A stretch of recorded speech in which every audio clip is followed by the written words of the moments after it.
9 rounds in, and nothing is settled for the 2009 Supercross Championship. Chad Reed, James Stewart, tied for the title. They each face a huge obstacle tonight, and it's not each other. It's Daytona. It cost Stewart the title in 2006. The rain nearly drowned Reed's chances in 2008. The Daytona Supercross demands everything you have. Every single lap. Tonight will be no different.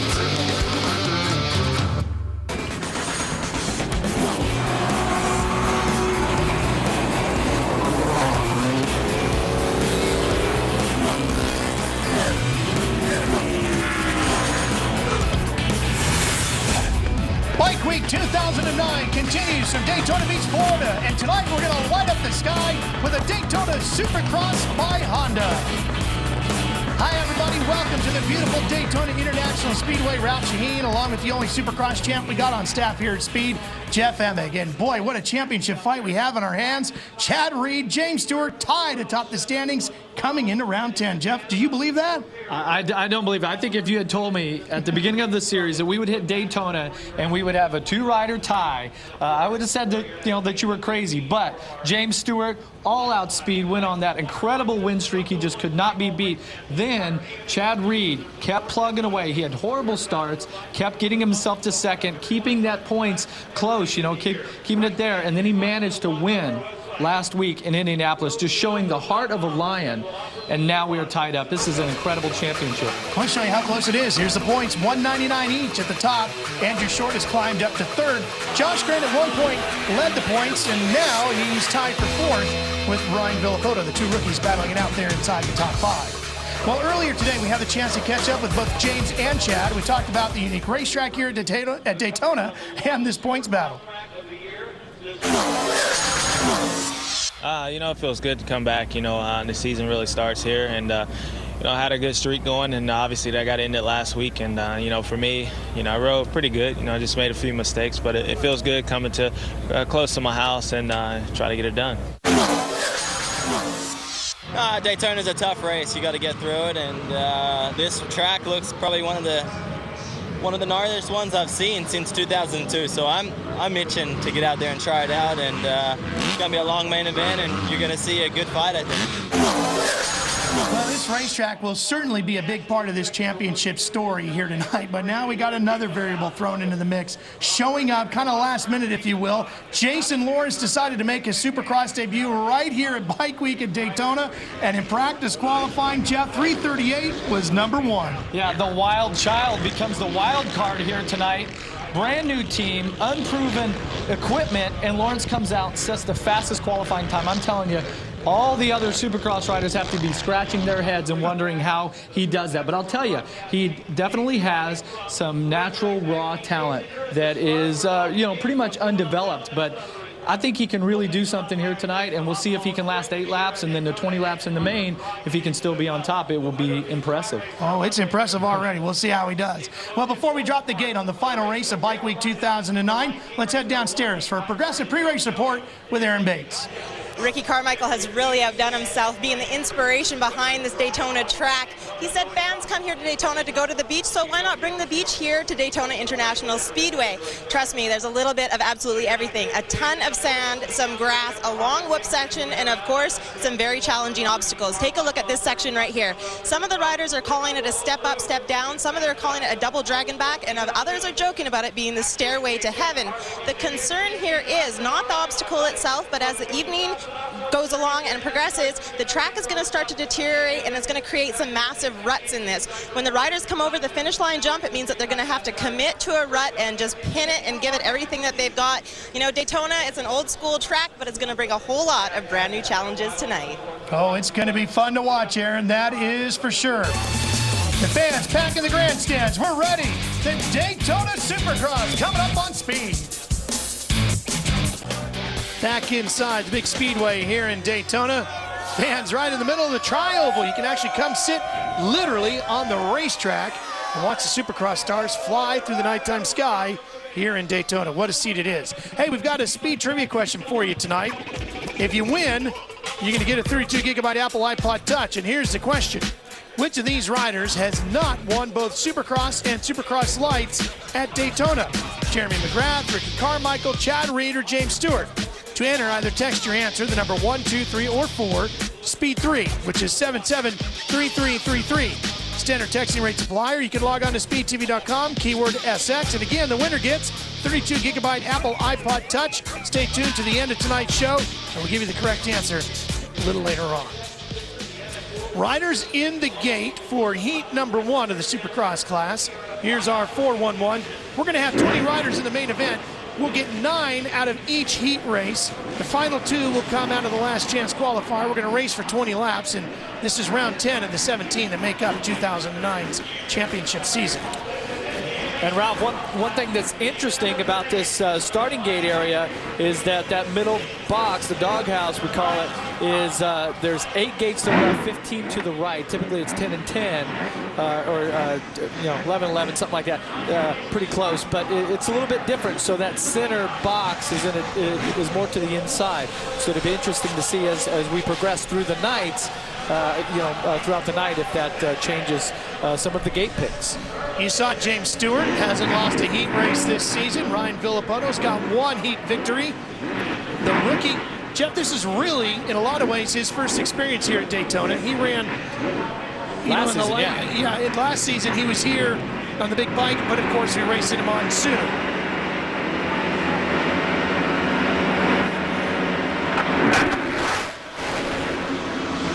Oh, Stewart with a terrible start. Heath Voss gets a good jump, and Stewart is buried in there. And a couple of riders down. Davey Millsaps is down over here. Yep, he sure is. Tim there you Ferry. see the 18 getting started. Tim Ferry getting started. He's stuck. Wow, they just stacked up. And where is Stewart? He's back at about 5th. 5th right now. Kevin Windham on that black Honda with yellow accents. The Geico Power Sports, our winner from last season. Here comes Stewart, Jeff. There he is on that number 7, San Manuel Yamaha. Keep an eye on him. Look at him just blast through the woods. Holy cow! He's going to go for 2 riders here. He gets 1 of which was Alessi. Now he's trying to set up Windham. Wyndham's on the 14, last year's Daytona Supercross winner. And he got him, just like that. Stewart wasting no time to get to the front here. Heath Voss, a former World Supercross champion, and Stewart's going to try to make quick work of him as well. Stewart trying the outside line. Let's see if he can get the drive. Oh, yes. Yes, you can. At least if your name is James Stewart. I'm telling you, Stewart is an incredible talent, and he has the ability. What is so special about James is he comes out of the box so fast. Just incredible speed. It takes no time to warm up. Wow. Well, Davey Millsaps had a much different start. Watch the number 18. 18. Focus on his left foot. He puts his foot down, dabs his foot, then that pushes him, high sides him. His weight goes from the left side of the bike to the right side, plows into everybody. And you also see number 2, Villopoto, who we spoke about earlier. He got caught up in all that, so he was, 3rd or 4th from last. Currently, Villopoto all the way up to about 6th. Second is now Kevin Windham. The Geico Power Sports rider has moved up to 2nd in front of Voss on to 13. And how about that start from Voss? That's a great way to get into the main event here. Voss really putting together good first couple laps here. Ryan Sipes has put the Muscle Milk KTM number 31. And Sipes, he's riding the West Coast lights. Yep, and he's 4th tonight. And remember, we're taking 9. You see the running order across the top of your screen. Those guys highlighted in green hold those 9 transfer spots. Here's the stairway to heaven. Then you got to come back down into that really deep sand pit. There's some sections of the track that are much better than qualifying practice. There's other sections that I think here already in this heat are not as good. So these 3 riders, Jeff, battling for 6th position in here. You got the 26 of Michael Byrne, the 979 of Ben Coisy, and then the 800, the other Makita Rockstar Suzuki. That's Michael Alessi.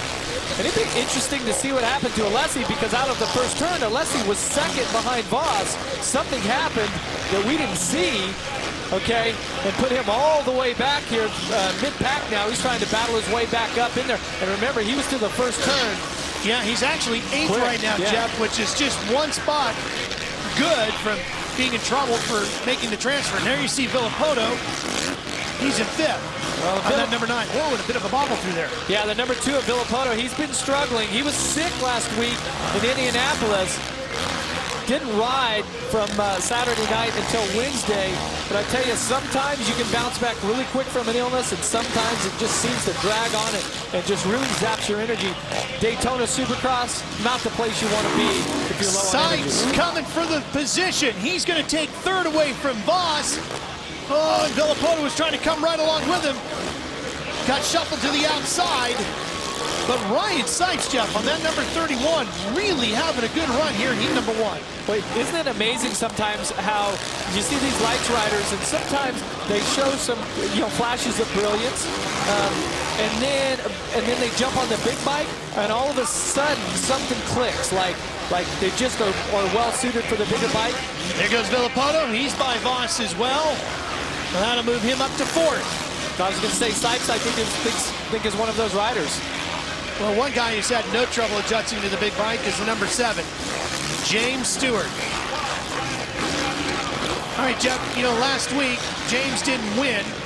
Had to deal with Chad Reed breaking his streak, and then James comes into Daytona, trying to get the momentum back, looking really good, and then all of a sudden, in that final qualifying practice, Jason Lawrence shows up at the top of the board. Do you think James is really trying to make a statement here in Heat 1? Well, I think he is, yeah. James Stewart was down on the ground taking soil samples 3 times in qualifying practice. 3 times. Today. Yeah, today. Yes. So, but what do champions do? Do they just go, well, I'm having a bad day and just throw in the towel and accept it? Nah. That's not what they do. They get together with the team, make some changes to the bike if necessary, get with the trainer, whoever you work with, to mentally prepare yourself, get it together here for the drop of the gate in the heat race, and all of that will be forgotten. He wins this heat race and eventually wins the main. We'll never talk about those falls in practice. That's the fight for 3rd. Sipes and Villapoto. There goes Kevin Windham just in front of them. He's got 2nd. The gap to Windham, by the way, from Stewart is 11 seconds. It's a big statement. Yeah, Stewart's on the gas. He's feeling the flow. Okay, and sometimes it takes some of those rough patches to get to that point. Like I said, Stewart, he's not afraid to twist the throttle. He's going to be the fastest guy on the track. It's whether or not he does it comfortably and safely. He's not afraid of the edge, that's for sure. Here comes Villapoto. Villapoto making a run at Sipes. Through this mogul section in here. Looks kind of like a whoop section, but it's really a mogul section. And then into the rhythm here. Here comes Villapoto. He's been trailing Sipes here for a lap or 2. That's typically... Oh, here he comes. Right around the outside, and he gets squeezed by Sipes. Has to follow him through this portion. Then cuts to the inside. Big triple. Here comes the whoops. Get Villapoto holding on. He's on the inside. Boy, he's fast through there. He's bar to bar with him over the big single. Give the position to Ryan Villapoto. So the Monster Energy Kawasaki goes up into 3rd. But let's give some props to Ryan Sipes also. He is really putting it. I mean, this is his debut on a 450 here.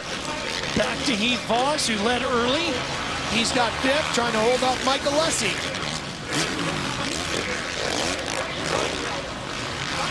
You can see through this section here just how difficult that double jump is. The double there, you drop into a hole and there's ruts like a foot deep all the way across. And this is early in the night. By the end of the main event, this track, oh, look at Alessi really airing it out. He's got the fast line through the stair steps. And the position, I think, Jeff, as they come into this mogul section, it's not going to take Alessi long. He's right there. He's going to take a much different line into this rhythm section. Well, and the thing about Heath Voss, he's one of the veterans of our sport. I mean, he's been around. He knows how to ride solid, strong, mentally strong, okay? So he's out there just putting in great laps, holding his line, and even somebody that's, as fast as Michael Lessie has had a lot of problems getting by him. But let's see how the whoops play out here. Well, that's where it worked for Villapoto. I thought Alessi was going to get him, but he's had to drop back a little bit here and regain some composure, trying to set up another pass. Okay, see, Voss blocked the inside right there. Alessi a bit scrambled, ended up taking a really wide line. Lost a couple bike links. Yeah. That's that double I was talking about. The riders totally have to set up for that. You have to pick a line and then just get into it and hammer the throttle. Watch the mouthful of sand right here. Tell you what, Michael Burr's catching these guys too. Here comes Alessi. He's good through this section. Here comes a double step up, step down.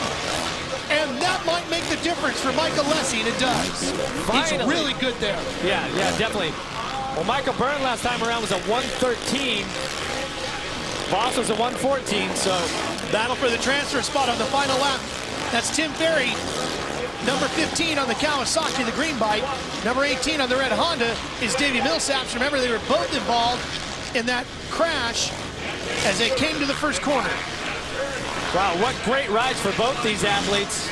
But none better than number 7 in this moto. No, and he's continued to grow his lead. James Stewart to the checkered flag, continues his unbeaten streak in the heat races.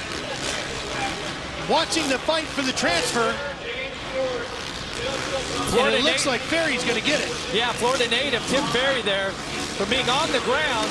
He's still trying to pick off one more. That's Coisy. Ferry's wanting one better gate pick. He's not giving up. He's feeling the flow to the inside. Everybody stacks up. He can actually pick up a little ground in here and get a couple of spots. Tries the outside line. Here we come. And Tim is going to have to settle for a transfer spot. He'll get the last one, which means Davey Millsaps goes to the last chance qualifier. James Stewart talks things over with Larry Brooks, his team manager, and Chad Reed gets ready to battle Jason Lawrence and he too when we come back.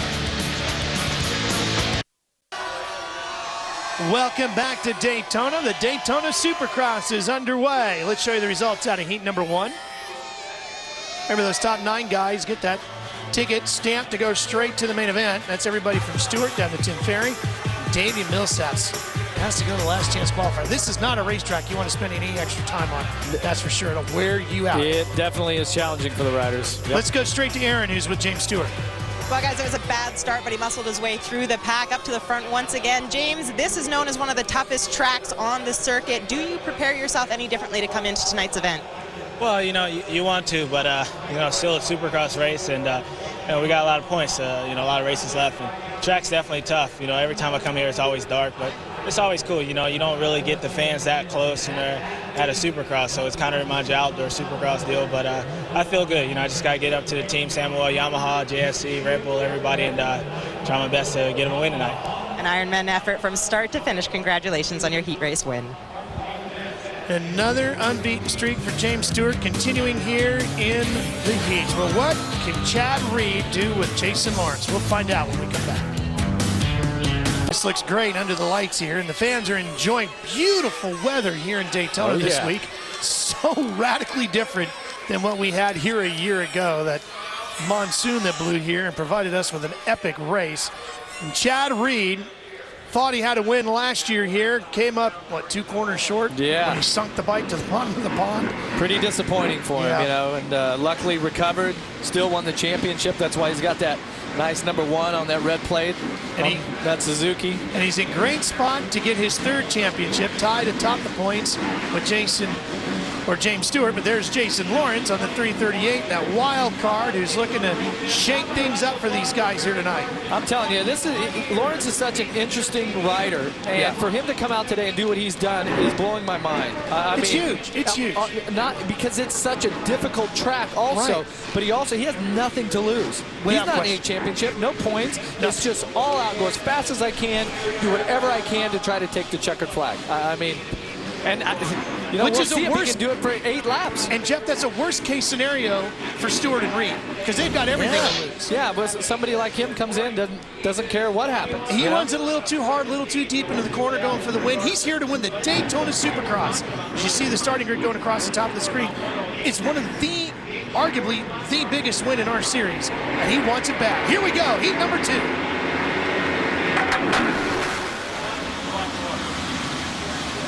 Oh, Reed gets a pretty bad start. He's buried in the pack.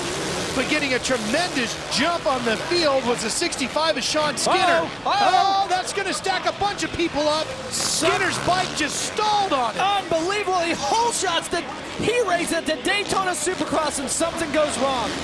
Oh, that's just heartbreaking. But look at this. Out front, the 59 of Troy Adams on the Hart and Huntington Rockstar bike. And chasing him is the 75 of Hill. Let's take you back and show you what happened here at the start. Look at this start here from the inside. It's Adams, and then Skinner rounds the first turn. Great start. You see Tommy Hahn going down here. But look at this. Here comes Reed. Now trying to work his way through the field, and look, he's caught up to Jason Lawrence, and they're behind Brock Hepler. Hepler is on the 60 and out front. No, that's Adams. That's Adams. He fell down. First to last. He fell down on the Hart and Huntington bike. The Hart bikes continue. Reed with a huge bobble. And he's going to maybe, if he doesn't get going, lose the position to the 911 of Tyler Bowers. But he quickly gets going and continues to chase after Jason Lawrence. They're running together, but it's Hill out front who has the lead, and he's got a big lead of almost 3 seconds over Matt Bonney in his first ride on the Hart and Huntington machine. Yeah, Matt Bonney switching teams now in the Hart and Huntington out front. Down goes Hepler. Lawrence got into Hepler, and down goes Brock Hepler. Wow, heat number 2 is providing some great Supercross action here all the way around. But look at this, Josh Hill on the factory Yamaha having a great run, Jeff. Let's show you what happened to Adams here on the 59. He was chasing Hill. Well, he was the leader. Hill gets by. Oh, and it's actually his teammate. No. But you know what happened? He cuts up high here, and this is another replay. This is Reed. This is where Brock Hepler goes down. Lawrence and Hepler got together, and both these two lines right here ran together. And Hepler finally gets the thing going. There you see Hill. Remember, Hill won his first Supercross just a year ago in Minneapolis in the Metrodome. Much different type of racetrack than what he's dealing with here tonight. And Jeff, Josh Hill has kind of been up and down this year. Had some trouble getting himself going, and then started to progress and talk with team manager Chip Perry. You know, he started to pick up the speed each week. He's finding some speed. And now tonight, boy, it looks like he's trying to put it all together, at least in the heat race. Well, he's definitely going to have to, because one of his good friends, Jason Lawrence, on his first ride is setting in second, trying to reel him in. The champ here, Chad Reed, he's up to third. And remember the top 9 transfer. And you can see how these ruts are. These riders, they enter the turn way on the outside, and they're locked into that rut all the way through. This track in qualifying practice is even more difficult than what it is at the moment. But I have a feeling that by the time we're midway through the main event, towards the end of the main event, this track is just going to be horrible. So difficult. And it's difficult because of all of the different surfaces that the riders have to race on. See, the jumps are made out of clay here, okay, like a Supercross style. Then you go to this deep sand. You see Chad Reed, this little panic rev there, back onto some clay. Now you get the grass where it's really hard, slippery, and wet. Back into the clay again. You see where I'm going with this. And it changes every time. That's the other thing. Okay, Chad Reed, he has reeled in the 338 of Lawrence. All right, so what happens with Reed? Can he get around Lawrence? Lawrence holds second place right now. Through the whoops here. They actually rebuilt this set of whoops after qualifying practice because they were breaking down so much. Oh, Reed gets a good run off that single. Reed to the inside right here. Here it is. Inside goes Reed. And he shows that rear fender to Lawrence and takes over second place. Well, now, Lawrence proved to us that he could do one fast lap. He could do the fastest lap. But now here, now that the track's got a little more difficult, okay, we're halfway through this heat race. And remember, Lawrence hasn't been racing. He's had some issues and whatnot, so hasn't been on the West Coast circuit. Here's the pass for the lead. Reed right there just scrubs that, goes right to the inside. Lawrence leaves the door wide open. And you notice Reed takes him all the way wide. He didn't have to go that wide, but he came all the way up there. gave Lawrence a little touch to kind of disrupt his momentum and make sure that he couldn't retaliate coming down through that rhythm section. Well, that's how you really secure the deal, don't you? You make the pass and take the guy out of his rhythm. Oh, you give a little touch. That's like a little attitude that riders give back and forth to each other. But I tell you who needs to show some attitude right now. That's the 75 of Josh Hill on that factory Yamaha. He needs to show some desire. He's put in a great heat race here so far. He's got number one is reeling him in. But Jeff, about 2.5 laps to go. And nobody has been quicker in this heat race than Reed with a 1:08. And he backed it up with a 1:09. The next fastest was Hill with a 1:10. And to put it into perspective, what you saw James Stewart do, his fastest was a 1:07.5. So the fastest lap so far in these heat races combined was Stewart. But right now, Reed trying to, find that line. And watch what Reed's doing here. He's going way to the rider's left, our right, through the Stairway to Heaven section there, which we didn't see that all through qualifying practice. So now they go through way to the right in qualifying. They come out for the heat race. Now they're way to the left. They haven't even been there yet. So that's what this track changes so much, and it'll change from now even to the main event. Here's Josh Grant on the number 33. He's battling with Hepler, trying to get inside 8th and 9th, fighting things out here. And they got Bowers in front of them on the 911, the Honda, the red bike just in front. Bowers, one of those riders on a new ride, moved to the Moto Concept team just a few weeks ago. Got great starts, mixing it up with the best Supercross riders in the world here. So Bowers putting in some incredible laps also. Love that shot. Very cool. Come flying at you. Oh, look at this. Grant gets around Bowers as well. So that's two riders. Grant goes past Hepler and then Bowers. Now we got a fight for the lead brewing. Reed has reeled in Josh Hill.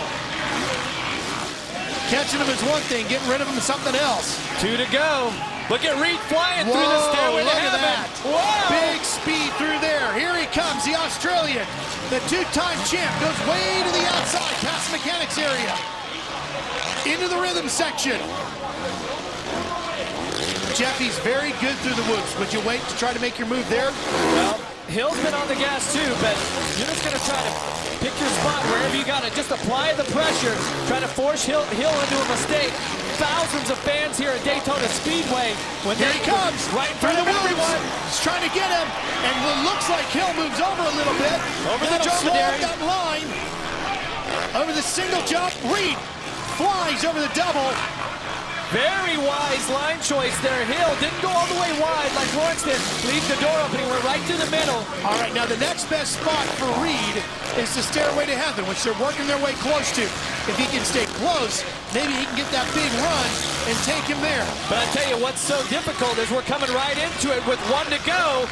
Could the Stairway be the place? Reed has really flown in there. There's a deep sand pit right at the backside of this. Hill just got a great run over the finish line, Jeff. It's not going to be enough on that lap. But he's going to have one shot left at him. Look at the signboard. 1 lap. You can, Josh. You can win this heat. And boy, this is exactly what Yamaha has been wanting to see out of Josh Hill. He's won a last chance qualifier. That's the last place they wanted him to even be. They wanted him winning main events. Now he's got a shot at getting his first heat race win of the year. And look at Josh just working that Yamaha, just hammering it through the whoop, shifting up to 5th gear. Look how fast they go flying through that thing. He's on it tonight. He's put in a great last lap, and this is exactly what he needed to do, was distance himself from Reed to where when it comes down to it, Reed just is not close enough to make the pass. Hill has totally responded to the pressure that Chad threw on him. But he's close. Riding like he did the night he won his first Supercross in Minnesota a year ago. And here comes Reed. Can he bounce back? He takes a much wider line. Hill just a couple of corners away. And Reed bobbles. That's going to be enough. Josh Hill wins his first heat race of 2009. A huge win for the 75 of Josh Hill. How about it? What a ride. Victor Sheldon comes over to congratulate him. There's Jim Perry. Yeah, that's what I've been waiting for you to do, son. Thanks for getting me a win. Let's see what you can do in the main. Yeah, these fans cheering on Josh Hill here in Daytona as he takes his first heat win 2009. And what a great performance it was. Let's show you the 9 riders that are going to transfer to the main. Everybody down to Tommy Hahn. gets a ticket punch to go on to the main event.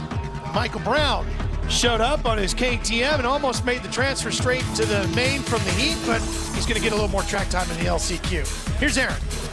Josh Hill was not about to be intimidated by defending champion Chad Reed. Josh, what a heat race that was. What does this do for your confidence after the season that you've had? So much. I mean, I've had a horrible season so far. Had shoulder surgery and then separated an AC and SC like 2 days before Houston. I've just been trying to ride through it, and it hasn't been working too well. And that just finally got a good start and got out there, and just, man, it was awesome. Congratulations on an Ironman effort out there tonight. Thursday on an all-new Bull Run, what began as simple competition has grown into intense rivalry and disaster strikes when the teams push the limits of speed and strategy too far and way too fast. And this time, the consequences are bigger than ever. Don't miss an all-new Bull Run with Bill Goldberg Thursday night at 10 Eastern, exclusively on Speed. Well, the heat races are done. The last chance qualifiers are coming up. We'll get the final riders for the main event. We'll see who's going to take the points lead when we leave Daytona. Stay with us. Speed's coming back to Bike Week.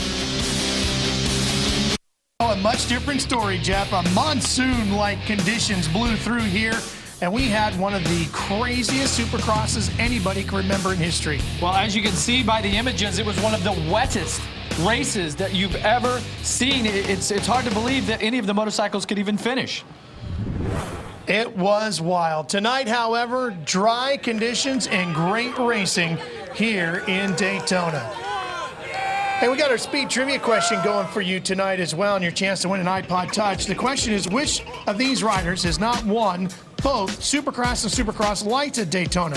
Jeremy McGrath, Ricky Carmichael, Chad Reed, or James Stewart? To enter, either text your answer, the number 1, 2, 3, or 4 to Speed 3, which is 773333. Standard texting rates apply, or you can log on to speedtv.com, keyword SX. The winner receives a 32-gigabyte Apple iPod Touch. Stay tuned to the end of tonight's show, and we'll give you the correct answer to see if you've won it. Good luck with that. Well, we've shown you the Supercross heat races, but the Supercross Lights class is competing with us here as well. And we're going to show you that main event coming up shortly. But, Jeff, we had some pretty good heat races with the Lights guys as well. So far, there's been quite a bit of drama. But I'm telling you, Nico Izzy was very impressive. And there's a handful of other riders. But I think Nico could be due for a win. Might be tonight. Let's take you right to the highlights of heat number 1 with the Supercross Lights. Everybody in the gate, this was the first race of the night. And when it got underway, we thought maybe we'd see somebody we know up front, one of the regulars, but we didn't.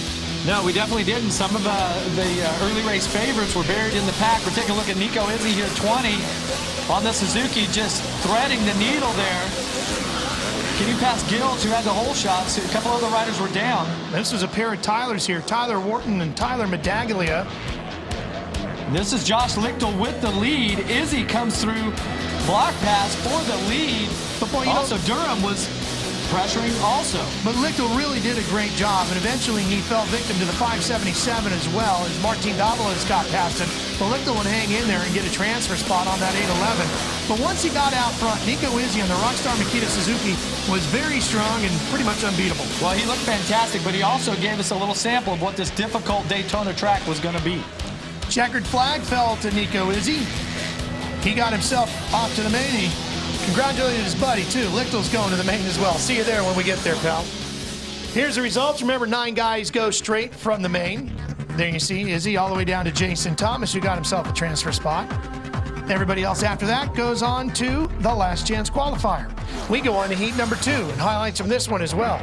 Stroop and Porcel, 2 guys have been pretty much dominating the series, were both in this one as they dropped the gate. The difference was they weren't out front in this one. It was Daniel Blair filling in for Metcalf on that Geico Power Sports Honda, and Blair was on the gas for the first 2 or 3 laps. He looked like he could possibly steal the win here. There's Daniel Blair filling in, as Jeff said, for Brett Metcalf, and Blair looking very good. But Stroop and Purcell, they were coming. And here comes Austin Stroop on that 981.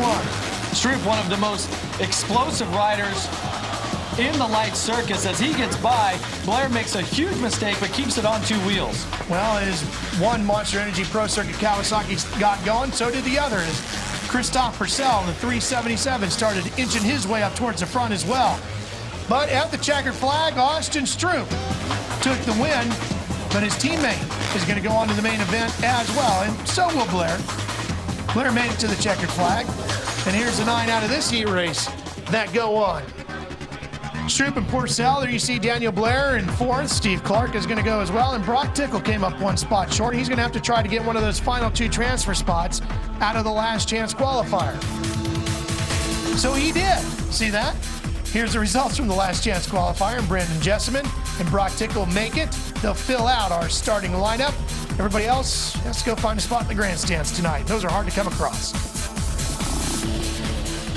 Big crowd on hand here tonight to watch the Supercross competition. And coming up will be the main event for the Supercross lights. From the Daytona Supercross, it should be a good one. A big crowd on hand, a beautiful night, and great racing as Bike Week winds down from Daytona.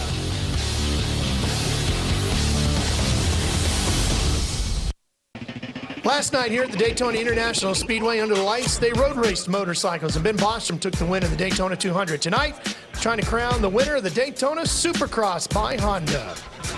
Well, you know, there's a bunch of folks here who have spent a lot of time going in circles around this racetrack, and Aaron Bates caught up with a couple of those guys tonight.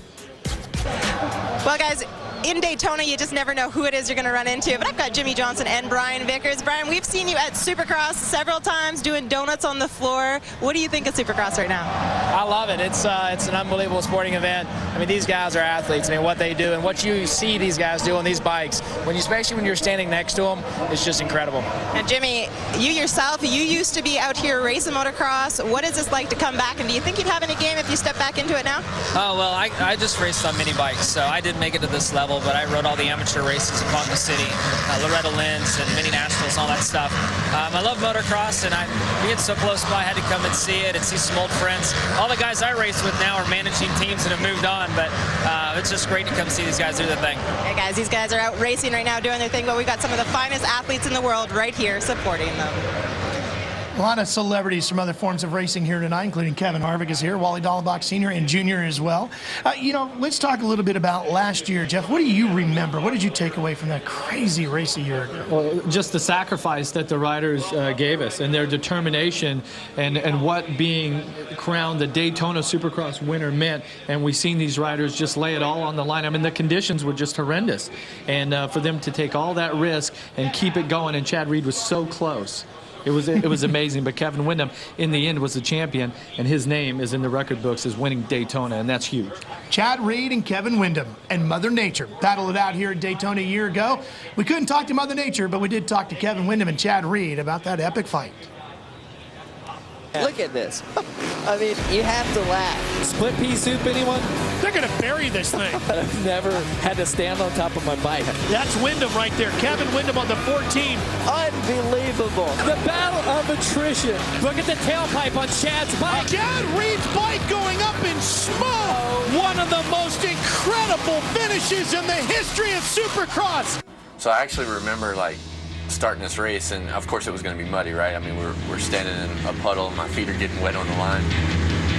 I had a blast, actually, you know, trying to splash through all the mud and try to keep my vision and try to stay out of the holes. It was, the hardest thing is you had to envision the track, and wherever you envisioned it, just go the complete opposite line, because the main line was just really, really deep.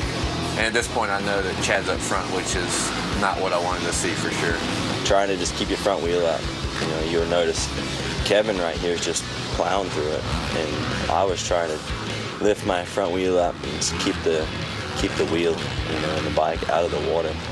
Early in the race, it was like you didn't really know where the lines were. You just kind of had to plow through it and find the holes, you know, because they were obviously all filled with water. You just had to find out where they were and remember that if it wasn't good, you needed to avoid it the next lap. The nasty hole. I got stuck. And I'm stuck right next to a bike that had been there for like a little while, and I'm thinking to myself, sorry, that's it, I'm done. There's no way I'm getting out of this hole. My bike ran great the whole time. I didn't have any issues, and right here, this is coming up to where it stops. You can see all the water blowing out of the exhaust. right here, I have my throttle wide open, clutch in, and a minute 16 lead, and can't really believe it. I felt that I was going to win that race, and kind of still hurts to sit here and watch it a little bit. I didn't know what was going on, but when I passed him that one time, man, 22 shined out brighter than anything I'd ever seen in my life. In all honesty, my bike was acting up as well. I mean, bikes and electrical stuff don't like water. I think that picture says it all. I was bummed. When I crossed the line, I was just amazed at winning the Daytona Supercross. It's something that I'd always wanted to do and hadn't been able to do for many years. To get it done under any condition, it's just been incredible and one of the best wins of my life. What a night it was. You know, Kevin Windham actually took that jersey and framed it just the way it was and didn't clean it as a memento of that night. Well, let's spin forward now a little bit as we get ready for the main events. How's this track going to hold up? It's not going to hold up at all, Ralph. It's going to be physically demanding. The riders are going to have a lot of courage to hold the throttle wide, to really let it hang out. I'm telling you, we have some motivated champions that are in the title fight. We've got other riders that are motivated to get their name on the list of Daytona winners. I'm telling you, whoever crosses that checkered flag first, it's going to be a magnificent night for these guys. This is Daytona, guys. One thing we do know, their jersey is probably going to be a little cleaner than it was a year ago at the end of tonight's race. Well, you can see the lights riders are in the gate. They're going to get their warm-up, their signing lap here in just a second. They'll come back, line up, we'll be back, and we'll show you the lights main event from Daytona right after this. You know, when you come racing at Daytona, the thing is you just never know what's going to happen. And guess what happened on the parade lap? Jeff, look at this. Here's Tyler Wharton here, first rider out for the parade lap. Up here, Will Hahn, he's still taking off for his practice start. Nobody stopped Wharton from coming across. Hahn wasn't expecting him to be there. And Hahn limped off and furious. And Jeff, really, it's not the fault of Wharton. He's a rookie. There should have been somebody there to stop that. Yeah, I think so. I mean, that was just a really unfortunate event. I hope both riders make it into the main event. There's no problem with the bike or any sort of injury. Yeah. I guess we should introduce this guy. Oh yeah. Hey, the GOAT's here, the greatest of all time. Ricky Carmichael decided to join us. He's going to be here to call the race for us. Good to have you with us. I know you were running 10th in Atlanta earlier today in the truck, then got turned in 21st. But hey, you're back here at Supercross. Yeah, glad to be back here. I designed the track and just super happy, man. I was thinking, man, I cannot come here. It's been so long, but we're fixing to start here, so let's check her out. Main event for Supercross lights.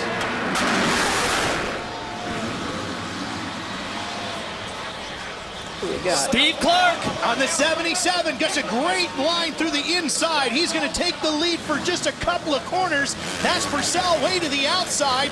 He's up to third. That's Matt Lemoyne grabbing the whole shot. The starting grid's going to scroll across the top of the hat as we get this main event underway here in Daytona. Stroop, there you see him in the 981.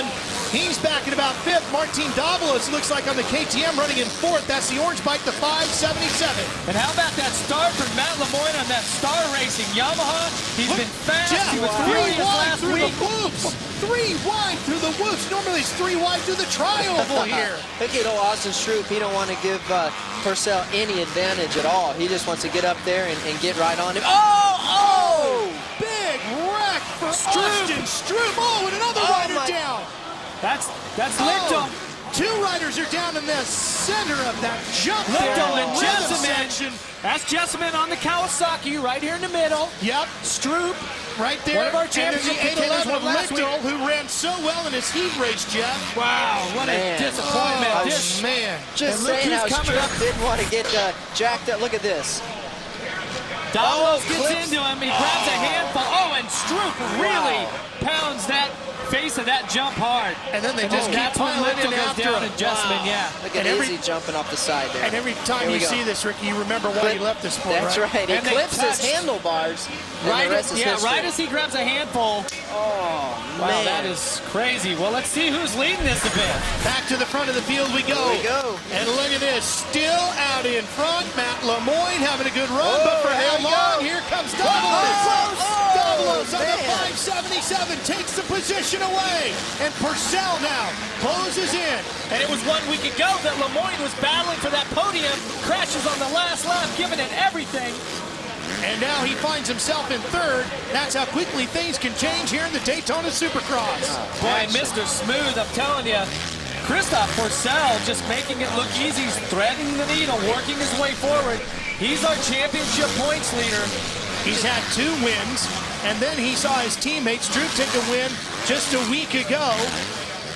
He's trying to get himself back on winning ways. Just looks like he's cruising out there. Now he knows his rival, the championship contender, is out for at least this race, so he's probably thinking he has plenty of time to just chill and let it come to him at this point. Yeah, there's no doubt about that. Now, Ricky, you've been in this position before here, back in the 125 days, before we had the 250 F4 strokes that these guys are riding. And what sort of challenge is this track? I never rode here on a little bike. You know, the biggest thing is it's so rough, and everyone acts like it's a regular Supercross and everything's smooth and primo, and it's really not. So they try to force a hand right off the get-go, and then you can see what happened to Austin right there. Martin Davalos is leading. Let's check in with Aaron. Well, guys, a very upsetting and very frustrating moment for Austin Stroop after a victory last weekend. Austin, he kind of got the brunt end of that deal. Can you take us through exactly what happened? We know Martin hit you, but what exactly happened? I got hit, plain and simple. It was his fault. What do you do to regroup at this point? Just go back and try to win races. Tough break for Austin Stroop tonight. Very upsetting moment. He's walking away. Tons of frustration. Well, I'm telling you, Aaron, we watched that replay a few times now. Davalos held his line. I really think that Stroop came into Davalos and just jumped right in there with the natural flow. But bottom line, he got the short end of the stick, and that's devastating to the championship. Adrenaline of the moment? Yeah, absolutely. You know, I could see, I was just fixing to touch on that. You could see he didn't want his teammate to get away, Pourcel, and I think he just forced a hand too much, too quick, and you've seen the outcome. I must say, I don't think it was Martin's fault. There's no doubt. No, he definitely had the line. You saw him on the 41 having one of his best rides of the year. Currently, he sits in third. The last 2 weeks, he's finished in 8th. This could be a season best for him and Izzy. This is a great opportunity for him, Jeff, to make up some points in this championship, but he's really going to have to get going. He's finished on the podium the last 3 races straight, and he's sitting back in 6th right now. He got kind of caught up in that whole deal there at the beginning with Davalos and Stroop, so he's on his way back. Yeah, well, he's been riding strong all season, and we've seen him, Ricky. I'm sure you've been watching these races, but he has had some really tough times in qualifying practice and in the heat races and everything. But for the main event, he's found that way to just dig deep. He's a racer. Yeah, but he's been really impressive this season. It took him a while, but he couldn't ride it out any longer. Man. And down he goes, the 159 at Durham. The stairway to heaven for him, it led to the highway to hell right there on the backside. That's right, man. He rode that thing out just enough. That would have been ugly. If he had went down just at the end of that sand pit, he would have hit hard. He got away. You see right now, he's back up on the bike. Good thing he can still try to regroup and try to get inside the top 10. Let's go back and watch Darren Durham on the 159 on the left of your screen. Oh, he just catches the top. Just clips the top of the rear wheel, Ricky, and that's not a good thing. You know, I was down there, too, walking the track here a little bit ago, and you guys wouldn't believe how deep those ruts are. So, yeah, he definitely got rough. Well, and Ricky, sometimes this track has been kind of supercrossy. Sometimes it's real motocrossy. After the first round of qualifying practice, I tried to talk to every rider that I could. Every one of them said, whoa, are we off on our settings? Everything's way too stiff. This track is so rough. Right. I tried to design it like old school when you and me used to race it, or it changed a little bit in my latter days, but outdoor, man, you can run outdoor suspension. That's I told most of the guys. I said, you know, when I was racing here, I like to start with my motocross setup and go stiffer rather than start with the supercross setup, which is extremely stiff these days, and soften it up to the track. Right. Supercross suspension does not work across here these you bumps. want to be softer, there's no doubt. I would always start with my Supercross forks turned all the way out softer on the compression and an outdoor setting shock. So here we are. Actually, I was just looking at Davalos' bike. It looks pretty good. Yeah, he is smoking right now. He's got the fastest lap time of the main event. His last lap around was a 110. His best is a 109. A couple of riders together here, and Davalos, who is leading his best finish of the year, a third in Atlanta, going for his season's first win. Can he hold on and pull it off on the KTM? Martin Davalos leading here at Daytona.